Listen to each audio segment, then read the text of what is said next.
Olá, tudo bem? Meu nome é Alexandre Amorim e bem-vindo aqui ao nosso curso INSS em Questão, especificamente com essa parte aqui que é de noções de direito constitucional. Você que está aí, né, focado para o seu concurso do INSS. Estamos aí, né, com o cronograma já com o edital aberto, então estamos aí no intensivo para o concurso da INSS e a gente então fez com grande amor e carinho aqui, com questões selecionadas individualmente, este curso que é totalmente focado em cima de questões só da banca CESP, tá? Então, antes da gente começar mesmo, propriamente dito, rapidamente, eu vou te falar as informações gerais. Noções de direito constitucional é o nosso curso daqui. Especificamente, eu vou falar sobre os direitos e deveres individuais e coletivos contigo. E aqui, né, nós escolhemos só questões da banca CESP dos últimos 5 anos. A maioria das questões é questão de nível médio, mas, na medida do possível, catei também algumas de nível superior, que são parecidas com as de nível médio. Aí você pode perguntar, mas por que por que eu faria isso, né? Qual o sentido disso, se o concurso aqui é para técnico de seguro social, se o concurso é para nível médio? É porque, muitas vezes, eu vejo questões recentes que os temas já estão vindo para nível superior e que também, igualmente, podem muito aparecer para ensino médio, para nível médio, tá? É muito comum, inclusive, isso. O tema, muitas vezes, quando ele é muito novo, ele tem alguma complexidade um pouco maior, ele aparece para nível superior e, com o tempo, né, ele acaba passando para nível médio. Então, no nível superior, a gente acaba tendo muita noção do que vem, né, do que está por vir, está chegando para o nível médio. Então, a maioria das questões é nível médio, mas de vez em quando eu dei uma apimentadinha aqui com algumas questõezinhas de nível superior para pegarmos as novidades que são importantes aí para o seu concurso, tá bom? Vamos começar então aí do começo. Aqui eu mostro para você, né, qual que é o nosso panorama, tá? Nós estamos aqui no curso então de noções de direito constitucional. Quando você olha o seu edital esse que você pode pegar na fonte, inclusive fui lá pegar na fonte para pegar tudo bonitinho para você, dá para a gente dividir em 6 tópicos, tá? Aqui, na verdade, essa separação em 6 fui eu que fiz, porque, na verdade, isso tudo era um parágrafo só, mas eu fui separando para te mostrar didaticamente como é que é. Então, nós aqui, nessa primeira parte, vamos nos preocupar com este item número 1, que é o direitos e garantias fundamentais, mais especificamente direitos e deveres individuais e coletivos, direito à vida, liberdade, igualdade, segurança e propriedade, que é basicamente o artigo 5º no seu geral, tá? A parte das garantias constitucionais eu vou deixar mais para adiante, tá bom? Já que o nosso edital colocou separado, como o edital é pequeno, eu vou seguir então aqui a ordem do edital. Muitas vezes a ordem do edital não é uma ordem muito didática, mas aqui não vai ter problema, por ser uma coisa menorzinha, tranquilo da gente seguir desta forma de cá. Então, o primeiro tópico nosso vai ser essa parte do artigo 5º da Constituição Federal. Já te dando, então, aquela dica amiga do negócio é o seguinte. Alexandre, como que cai direitos e deveres individuais e coletivos no concurso? Como é que cai artigo 5º da Constituição Federal em concurso público? A ideia é muito simples. Só pode aparecer para você em concurso de 3 formas. Não tem para onde fugir. Ou vai cair para você uma parte da teoria geral dos direitos fundamentais, que nós vamos tratar aqui também, tem questão sobre isso, tá? Ou vai cair uma parte dos direitos fundamentais em si, ou vai cair alguma coisa das garantias constitucionais, mas aí a gente vai ver isso melhor num outro bloco, numa outra parte que vamos tratar especificamente deste tema, tá? Então, vamos começar do começo, né? Vamos falar aqui, então, ó, direitos e garantias fundamentais, direitos e deveres individuais e coletivos, direito à vida, liberdade, igualdade, segurança e propriedade. Vamos lá, primeira questãozinha nossa aqui, ó. Vamos lá, questãozinha 2020, questão recente, tá? Sebrasp, logicamente, aqui. Vamos ver, Guarda Municipal, ó. Relatividade é uma das características dos direitos fundamentais do cidadão. Então ele está falando de relatividade enquanto características dos direitos fundamentais das pessoas. Alexandre, relatividade, que negócio é esse de característica dos direitos fundamentais? Vamos lá, isso aqui está dentro da teoria geral dos direitos fundamentais. Quando a gente fala das características dos direitos fundamentais, as características são exatamente atributos, propriedades comuns aos direitos fundamentais em geral. Então, quantas características nós temos? Existem algumas, mas para fins de sua prova tem algumas especificamente que são as mais famosas, tá? Uma das mais famosas características aqui é essa que está sendo dita para você, a característica da relatividade. O que é a característica da relatividade, Alexandre? A característica da relatividade vai dizer para a gente que todos os direitos, tá, são relativos. todos os direitos são relativos, tá? Ou seja, isso é a mesma coisa de falar para você que não existe, tá? Não há direito, tá? Absoluto. Então eu posso falar que todos são relativos ou falar que não existe direito absoluto. Alexandre, o que seria um direito absoluto? Direito absoluto é um direito imbatível, é aquele que ganha de qualquer outro. Então, por exemplo, se o direito à liberdade fosse absoluto, ninguém poderia ser preso. Se o direito à propriedade fosse absoluto, eu poderia colocar fogo no mato na minha casa e os vizinhos incomodados que se mudassem, poderia botar o som alto que eu quisesse, tá? Se o direito, por exemplo, à igualdade fosse absoluto, eu não poderia ter hipóteses de tratamento diferenciado no direito. Então, isso que é direito absoluto. E nenhum direito é absoluto, tá? Todos os direitos eles podem ser, em alguma medida, excepcionados de algum modo. Já dando até spoiler do que vamos ver um pouquinho mais adiante, nem a vida é um direito absoluto, tá? Porque em alguns casos que a gente já vai ver daqui a pouquinho, a vida, até o direito à vida, também pode ser relativizado em algumas situações, tá? Então, realmente essa característica existe, característica da relatividade, ela existe, e é uma das características dos direitos fundamentais do cidadão. Gabarito, então, corretíssimo aqui. Alexandre, além da relatividade, você disse que tem outras características, não tem?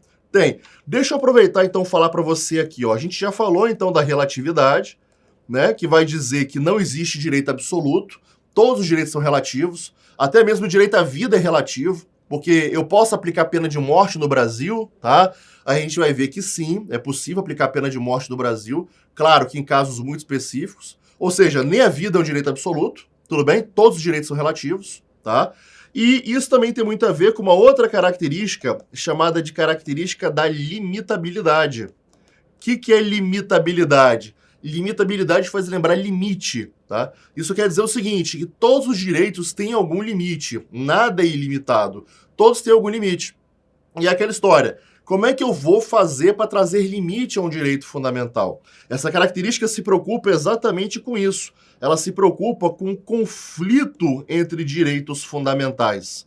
E aí, quando eu tenho conflito entre DFs, né, entre direitos fundamentais aqui, como é que eu resolvo esse conflito aqui? Eu tenho que limitar um direito em razão do outro, por isso que é limitabilidade. Me dá exemplo, Alexandre. Olha só, pensa no exemplo do cara que mora numa casa em frente a uma igreja, tá? E essa igreja abusa do sistema de som. E aí esse cara quer processar essa igreja para a igreja não falar mais nada, ser uma igreja ali completamente silenciosa. Bem, de um lado você tem o direito dele de intimidade, de vida privada, né, de sossego, são direitos fundamentais. E do outro você tem o direito da igreja de liberdade religiosa, que também é um direito fundamental. Como é que eu vou fazer então aqui? Pela característica da limitabilidade, a ideia então é que eu faço o quê? Busco o equilíbrio entre esses direitos fundamentais. Eu vou sacrificar um pouco de cada um desses direitos em nome da convivência harmoniosa de ambos aqui. Então o juiz, numa decisão dessa, se isso desaguasse num processo judicial, o juiz ele poderia, por exemplo, falar, olha, dono da igreja, eu vou te dar um limite de horário e vou te dar um limite de volume para você usar o seu sistema de som. E dentro desse limite de horário e de volume, você, dono da casa, vai aguentar firme aí, tá? Ou seja, uma decisão que não agrada totalmente a ambos, né? O dono da casa queria mais que a igreja se mudasse, e o dono da igreja, a mesma coisa pensava do dono da casa, provavelmente, mas foi uma decisão que tentou fazer algo de 50 a 50, tá? Meio a meio. Claro que nem sempre é possível fazer meio a meio, tá? Excepcionalmente, às vezes um direito vai ter que prevalecer em razão do outro, porque nem sempre eu consigo. A regra é tentar fazer meio a meio, tá? Mas às vezes nem sempre eu consigo fazer isso aqui. Exemplo, Alexandre, exemplo clássico, né, de transfusão de sangue em paciente testemunha de Jeová. Tá? Então, assim, de um lado você tem a liberdade religiosa da família, às vezes, que se opõe à transfusão ser feita em relação ao paciente, que às vezes está em coma, alguma coisa assim. E do outro você tem o médico, né, que ele quer preservar a vida. Então você tem vida versus liberdade religiosa. E aí a grande escolha é, eu salvo a carne e deixo ele viver condenado pela eternidade, ou eu deixo ele salvo para toda a eternidade, mas perecido, né, morto aqui no nosso plano aqui terreno. Então como é que eu faço, né? Ele vai viver condenado ou ele vai morrer salvo, tá? É o dilema que você se encontra ali. Então nesse caso não tem como fazer meio a meio, né? Ah, dá, sei lá, só um pouquinho do sangue, né? Não faz sentido. Nesse caso, ou você dá o sangue ou você não dá. Nesse exemplo específico, geralmente, tá? a transfusão ela é feita, tá bom? Geralmente a transfusão ela é feita, então acaba que a vida, né, ela leva 100% e a liberdade religiosa acaba sucumbindo nesse caso. Mas são exceções, tá? A regra é tentar fazer meio a meio. Então, também temos a característica da limitabilidade, tá? Relatividade vai dizer que todos os direitos são relativos, não existe nenhum direito absoluto, e a limitabilidade tem muito a ver, né? Porque é exatamente pelo fato de não ter direito absoluto que eu vou limitar esses direitos em si. Uma característica está muito ligada à outra. Se a vida, por exemplo, fosse um direito absoluto, não faríamos nunca transfusão de sangue em paciente testemunho de Jeová, por exemplo. Por quê? Porque a vida sempre prevaleceria, né? Ou melhor, né? Faríamos a transfusão, melhor falando, né? Até tirar esse xizinho aqui. Se a vida fosse absoluta, né, sempre faríamos a transfusão de sangue, melhor falando, tá? Eu nunca haveria uma dúvida em relação a se eu vou fazer ou não. A vida sempre levaria 100% e a liberdade religiosa sempre sucumbiria em relação ao direito à vida.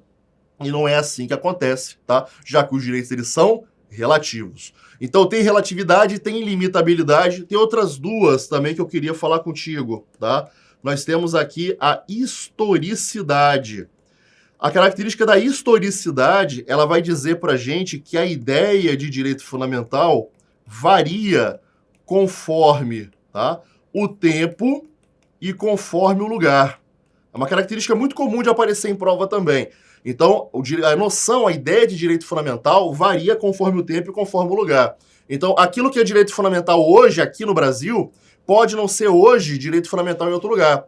Por exemplo, os direitos que as mulheres têm hoje aqui no Brasil não são os mesmos que hoje elas têm em países mais radicais do Oriente Médio, tá?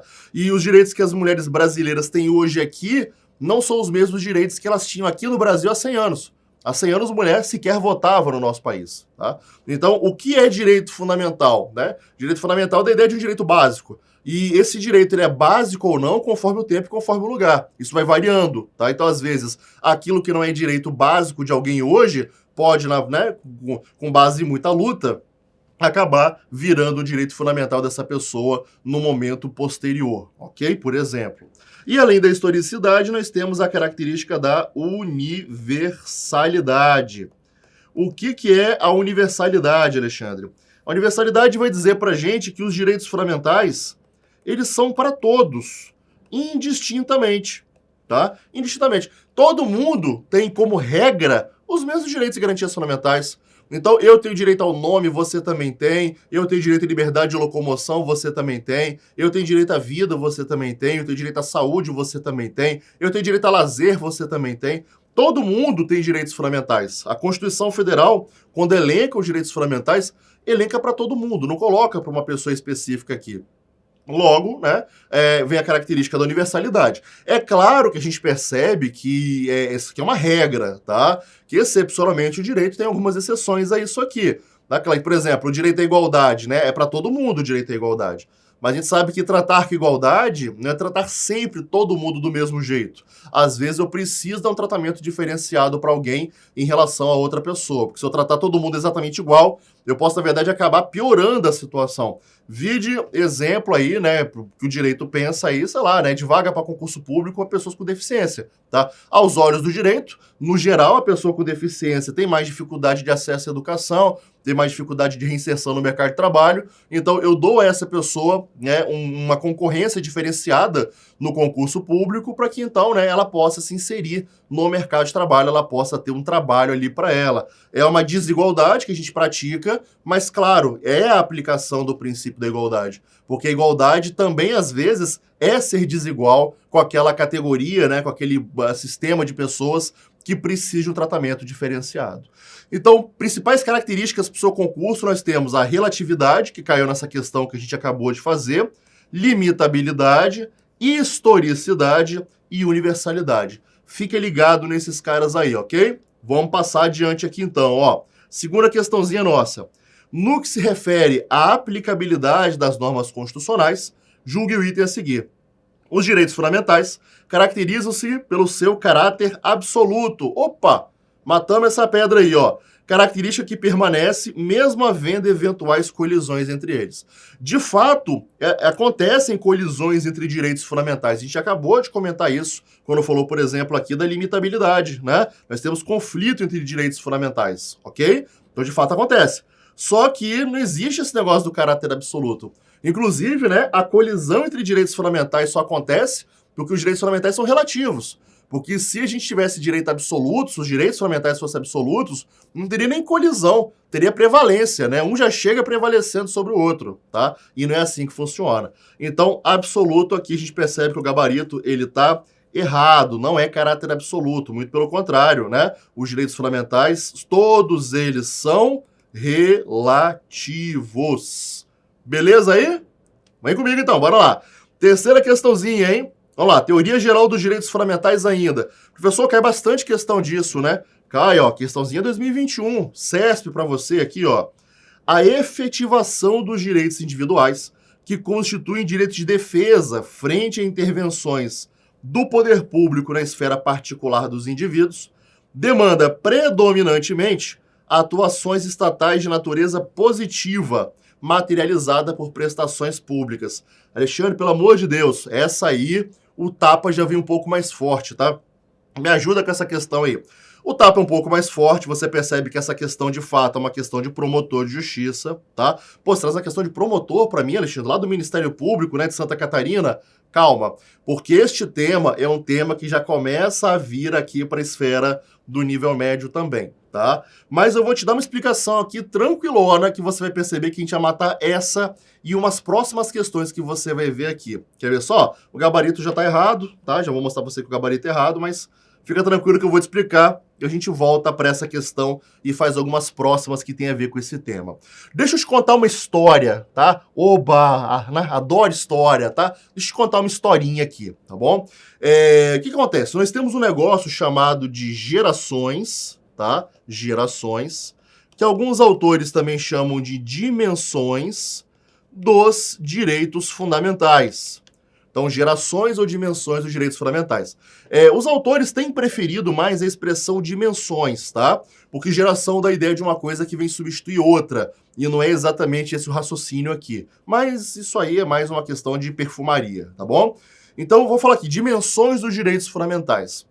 Olha só, quando a gente pensa nos direitos fundamentais, o que são direitos fundamentais? Direitos fundamentais são aqueles direitos mais básicos que a gente possui, tá? O nome já dá essa ideia, né? Direito é aquilo que eu posso ou não fazer e fundamental dá uma ideia de básico. Então, qual que é o básico do que eu posso ou não fazer? E são direitos fundamentais aqui, tá? E aí a gente tem uma evolução no tempo. Veja só, num primeiro momento, quando a gente pensa na relação do cidadão com o Estado, tá? O Estado não fazia coisas boas para o cidadão. Muito pelo contrário. O que o Estado fazia? O Estado escravizava o cidadão. O Estado tributava o cidadão. O Estado prendia o cidadão, matava o cidadão.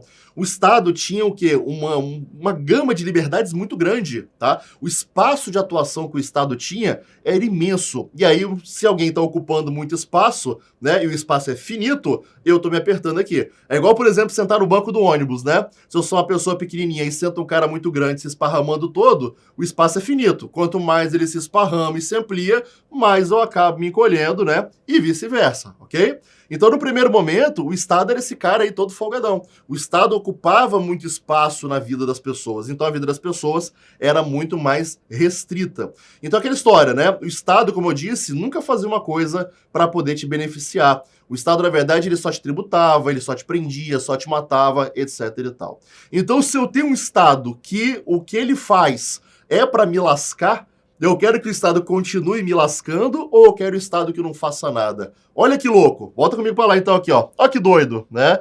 Entre o Estado que vai fazer alguma coisa para me prejudicar e um Estado que não faça nada, olha que doido é falar isso hoje. Mas o povo, nesse momento, preferia um Estado que não fizesse nada, tá? Um Estado que fizesse o quê? Ficasse na dele. É o famoso muito ajuda quem não Atrapalha. Só de você não me atrapalhar, você já está me dando uma imensa ajuda aqui. Então, Estado, fica na sua, que só de você ficar quietinho, para mim, já está excelente, já está bom demais. Então, num primeiro momento, o que o povo começou a falar? Olha, Estado, eu quero um Estado que negativo, eu quero um Estado que não faça, porque quanto menos o Estado faz, já que tudo que ele faz é para lascar minha vida, né? Quanto menos ele faz, mais liberdade, então, eu vou tendo, tá? Então, inclusive essa ideia dos direitos fundamentais. Num determinado momento, quando a população inventou, né, uma carta de direitos fundamentais, essa carta era para subordinar o povo e o Estado, dizendo, olha, Estado, você pode fazer o que você quiser até aqui, porque daqui para cá é minha vida que você tem que preservar. Você pode me tributar o quanto você quiser, mas daqui para cá você tem que manter alguma propriedade minha salvo. Você pode fazer o que você quiser, mas daqui para cá você não pode me prender de qualquer jeito sem um devido processo legal. Percebeu aí? Então, os direitos fundamentais vieram exatamente para poder fazer o quê? Dar um stop no Estado. Falar, Estado, olha, tudo que você faz é para me lascar. Então, considerando isso, né, eu vou colocar o quê? Eu vou colocar barreiras, vou colocar ali limite à sua atuação. Então, o que eu tô querendo fazer é o quê? Deixar o Estado de lado. Eu tô querendo que o Estado faça o mínimo possível, pois quanto menos ele faz, mais, né, liberdade eu vou ter. Então, num primeiro momento, tá? Você vai ver onde isso tudo vai chegar, essa historinha, tá? Num primeiro momento, eu tenho o quê? Na primeira dimensão, tá? Dos direitos fundamentais aqui, deixa eu botar a borrachinha aqui, eu vou botar aqui a primeira dimensão, tá? Então, na primeira dimensão dos direitos fundamentais, eu vou ter o quê, então? Eu vou ter um povo que ele quer um Estado, tá? De liberdades, um estado de liberdades negativas. O que é um estado de liberdades negativas, Alexandre? É um estado omisso, tá? É muito doido, né, você pensar nos dias de hoje, um povo que quer um estado que nada faça, né? Porque muito pelo contrário, a gente vive uma era em que o povo quer um estado que faça, tudo bem? Mas nessa época, como tudo que o estado fazia era para lascar a vida dos outros, só do estado ficar omisso já estava ótimo. O que o povo queria naquele momento era o quê? Era liberdades, tá? O povo pleiteava por suas liberdades. E aí, nós temos como grande expoente da primeira dimensão dos direitos fundamentais, nós temos o artigo 5º da Constituição Federal. Olha que interessante. O que é o artigo 5º? Quando o artigo 5º ele fala assim, ó, todos são iguais perante a lei, sem distinção de qualquer natureza, garantindo-se aos brasileiros e aos estrangeiros residentes no país a inviolabilidade do direito à vida, liberdade, igualdade, segurança, propriedade e tal. Olha, só esse caput aí do artigo 5º, a ideia que ele já passa para você é qual? É a ideia de que Estado, tá? Você tem que preservar pelo menos esses direitos básicos dessas pessoas aqui. Tem que preservar a vida, liberdade, igualdade, segurança. Todos os incisos do artigo 5º são desdobramentos desses 5 direitos básicos. Vida, liberdade, igualdade, segurança e propriedade. Então, o Estado, ele tem que pode fazer o que ele quiser, mas até um certo limite, porque dali para lá, o quê? Ele tem que preservar esses meus direitos aí. Então, o artigo 5º, na verdade, é o cidadão dizendo, Estado, não me processe de qualquer jeito, porque eu tenho direito ao devido processo legal. Não me prenda de qualquer jeito, porque eu tenho direito de ir e vir, tá? Não tire minha propriedade de qualquer forma, porque eu tenho direito à propriedade. É isso que o artigo 5º ele está falando. Somos nós colocando limites em relação ao Estado. Então, isso no primeiro momento. Só que o tempo foi passando e a gente foi chegando numa segunda dimensão dos direitos fundamentais, tá? Vou botar uma borrachinha aqui. Segunda dimensão dos direitos fundamentais. Nessa segunda dimensão dos direitos fundamentais, é só você pensar no quê? É só você pensar agora na época da Revolução Industrial, tá? Então, só para poder te deixar mais, né, contextualizado aqui, ó. Época da Revolução Industrial. Na época da Revolução Industrial, então, o que aconteceu, tá? Como o Estado saiu de cena, o povo quis o Estado omisso, o Estado então sai de cena, alguém sempre ocupa o lugar. Quem ocupou o lugar? O capitalismo, tá? Os donos de meios de produção. Então, as pessoas que eram donas dos meios de produção começaram, então, a fazer o quê? A, chamar as pessoas para trabalhar para elas, mas sem condições de trabalho, tá? Então, assim, colocando jornada de 18 horas, colocando, não existia férias, não existiam os intervalos inter e intra-jornada, não tinha 13º, não tinha nada disso. Então, acabava que o capitalismo, ele explorava, ali a mão de obra do trabalhador sem nenhum tipo de regulamentação. E aí, então, o povo viu que, pulou da fogueira e caiu na frigideira, tá? Então, saiu de um Estado que oprimia e agora caiu, para um sistema capitalista que oprimia ali na Revolução Industrial.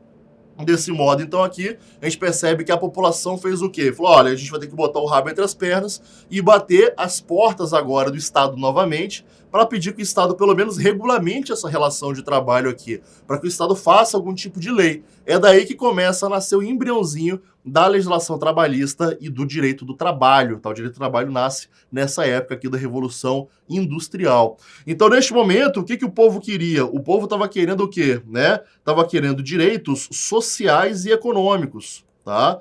Direitos sociais e direitos econômicos. Por quê?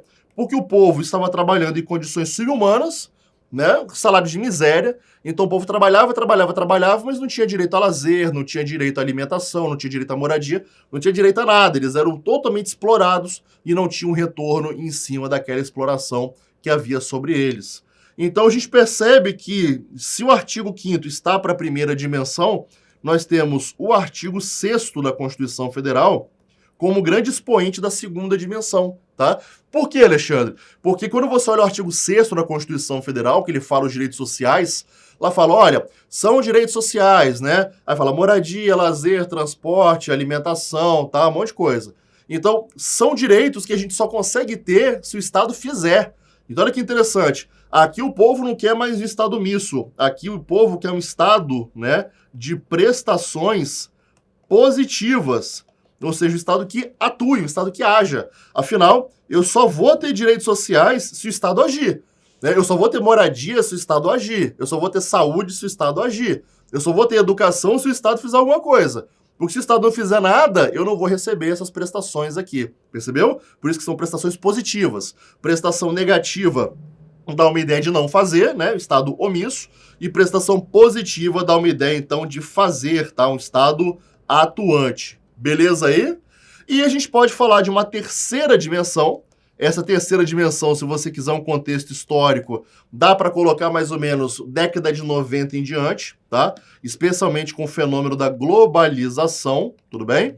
E aí, com o fenômeno da globalização, a gente percebe que a humanidade começa a ficar muito interligada. Os meios de transporte ficam muito melhores, os meios de comunicação ficam muito melhores, a internet se dissemina cada vez mais. Afinal, hoje em dia, a gente já fala de internet 5G, tá? Imagina só. Então, tá todo mundo cada vez mais perto e mais interconectado. Então, às vezes, um problema que antes era só do outro, ele se torna um problema meu também, tá? Exemplo, desastre que acontece lá, né, numa empresa mineradora, tá? De uma barreira, por exemplo, a barragem lá estoura, e aí a gente vai lá e contamina o Rio Doce todo por conta dessa mineradora aí, como, por exemplo, o desastre lá de Brumadinho e tal. É um problema que às vezes aconteceu longe de você, mas que acaba afetando você também, tá? Às vezes um problema que acontece em outro país afeta a gente aqui no Brasil também e vice-versa. Então a gente percebe que a terceira dimensão, ela tem muito a ver o quê? Ela tem muito a ver com o direito de fraternidade, tá? Ou solidariedade, tá bom?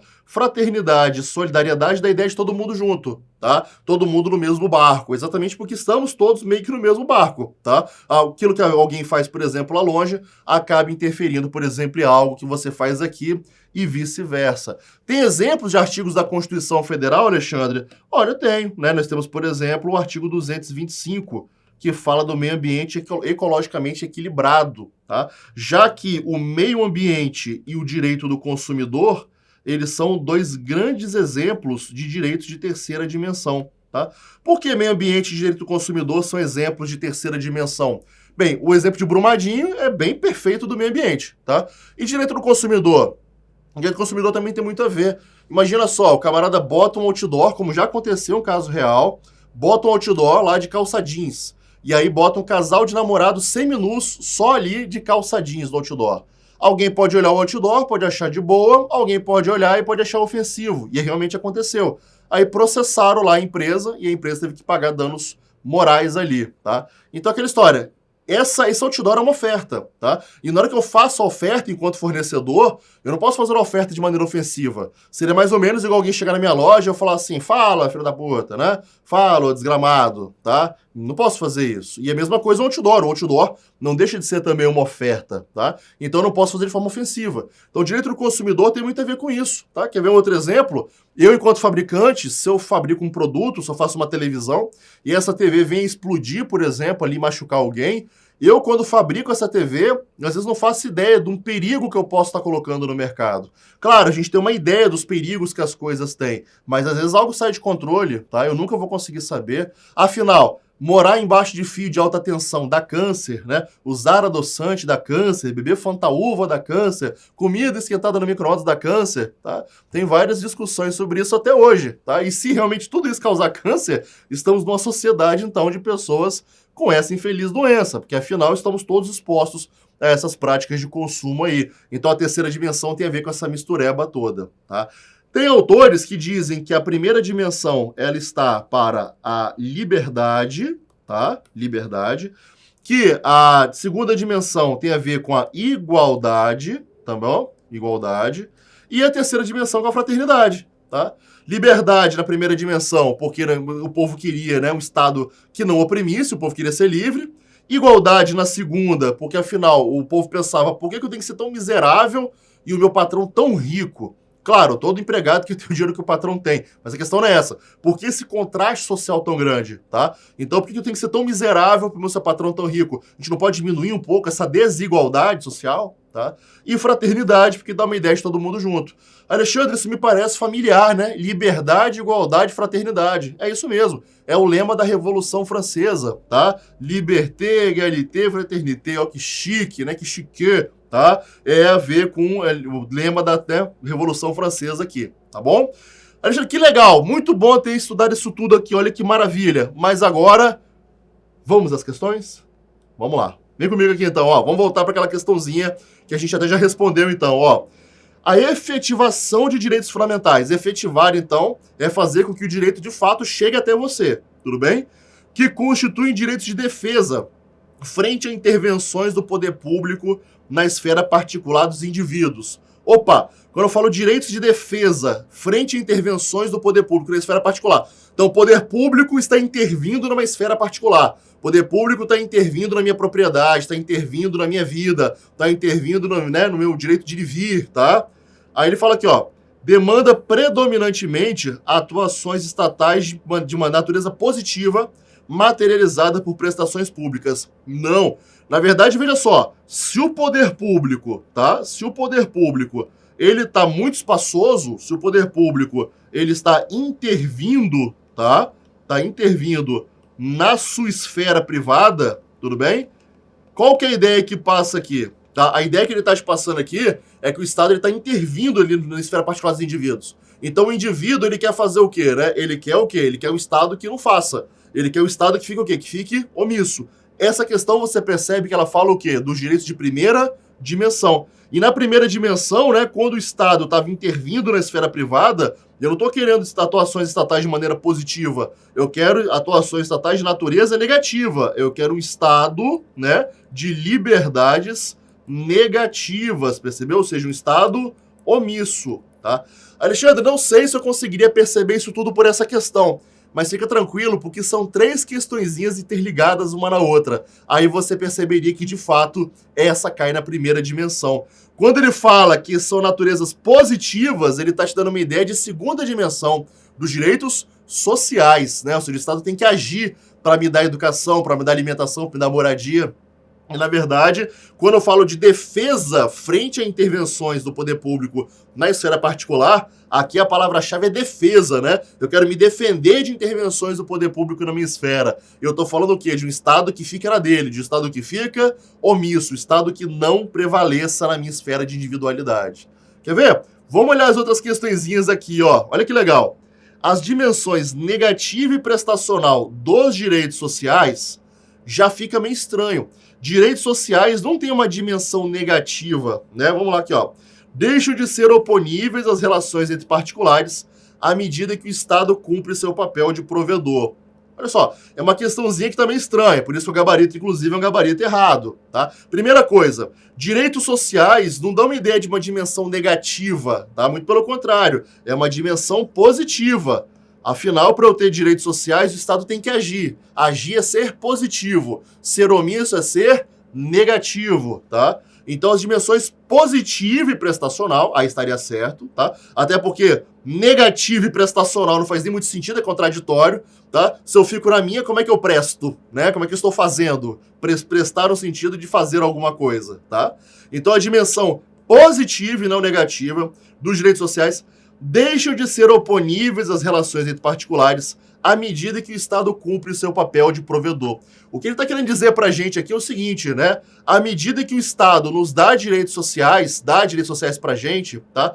Nós, entre a gente aqui, a gente também não precisa mais observar os direitos sociais entre nós, né? Então, por exemplo, se o camarada tá trabalhando para mim, eu sou empresário, tá? Tenho um empregado contratado, tá bom? E esse empregado, por exemplo, ele vira para mim e fala assim, Alexandre, não dá para rolar um aumento não, porque tudo inflacionou, tudo aumentou e tal, e eu tô sem conseguir comer direito em casa, minha geladeira tá vazia. Aí eu viro para ele e falo assim, olha, você tem que esperar o Estado fazer. E o Estado tá fazendo bastante, tem um monte de programa já aí do Estado, né? Programa, sei lá, né? Sem fome, fome zero, não sei, programa geladeira cheia, sei lá, um monte de programa que o Estado tá fazendo. Como o Estado já tá fazendo esse monte de programa aí social, eu não preciso fazer nada não, né?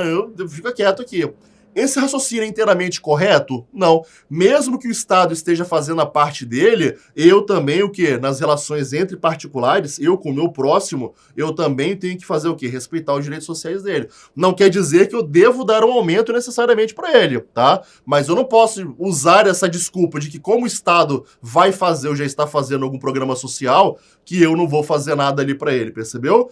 Senão seria desumano, tá? Então espera do Estado sempre, né? E eu tô aqui, né, desobrigado de qualquer coisa. Muito pelo contrário. O Estado faz, mas isso não tira também a minha obrigação, minha responsabilidade social em relação, por exemplo, né, sobre os meus empregados, tá? Então a questãozinha tá errada exatamente porque, primeiro, a dimensão prestacional dos direitos sociais é positiva. O Estado tem que agir para me dar direitos sociais.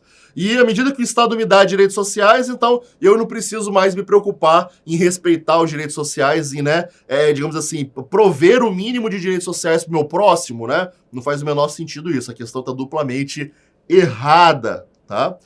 E aí, vamos lá, ó. Os direitos fundamentais associados à solidariedade. Opa! Se é solidariedade, então já está falando dos direitos de terceira dimensão, tá? Olha como é que tudo que a gente fala se encaixa lá no nosso slide anterior, né? Quando eu falei para você aqui, ó, terceira dimensão aqui, ó, fraternidade ou solidariedade. Ó, segunda dimensão, ó, direitos sociais, prestações positivas. Ó como é que tem a ver uma coisa com a outra, tá? Então ele tá falando aqui pra gente aqui, ó, né? Opa, os direitos, até botei o gabarito já, mas tudo bem, ó. Os direitos fundamentais associados à solidariedade são marcados pela titularidade transindividual. O que é transindividual? Trans de transcender, estar além. Então, realmente, quando a gente fala da solidariedade, estamos falando de direitos que transcendem a individualidade. São direitos que pertencem não a uma pessoa específica, mas uma coletividade de pessoas. Por exemplo, o desastre lá de Mariana e Brumadinho atingiu quantas pessoas? Toda uma coletividade. Então são direitos transindividuais. Mais do que afetou direitos individuais, afetou direitos da coletividade como um todo, tá? Caracterizada pela proteção de bens jurídicos de grupos sociais, como o patrimônio histórico e cultural e o meio ambiente ecologicamente equilibrado. Tudo bem, toda vez que eu falo de direitos que são da coletividade, é terceira dimensão. Então quando eu falo, né, proteção de bens jurídicos de grupos sociais, como, por exemplo, população pesqueira e ribeirinha, como população, né, em situação de rua, tá? São várias pessoas, uma categoria inteira. E quando eu falo patrimônio histórico e cultural, é história e cultura de todo mundo, tá? Meio ambiente ecologicamente equilibrado, todo mundo tem interesse no meio ambiente. Então são direitos aqui que pertencem o quê? A todos nós, tá? Todos nós temos interesse em cima desses direitos. Então, de fato, são direitos de terceira dimensão e o gabarito não poderia ser outro que não fosse o gabarito correto, ok? Bem, eu vou dar só um intervalinho aqui pra gente, né, tomar uma água, tomar um cafezinho, tá? Pra você respirar um pouquinho, revisitar suas anotações e a gente já volta com muito mais questãozinha aqui nos nossos estudos. Um grande abraço, te vejo daqui a pouco e tchau, tchau.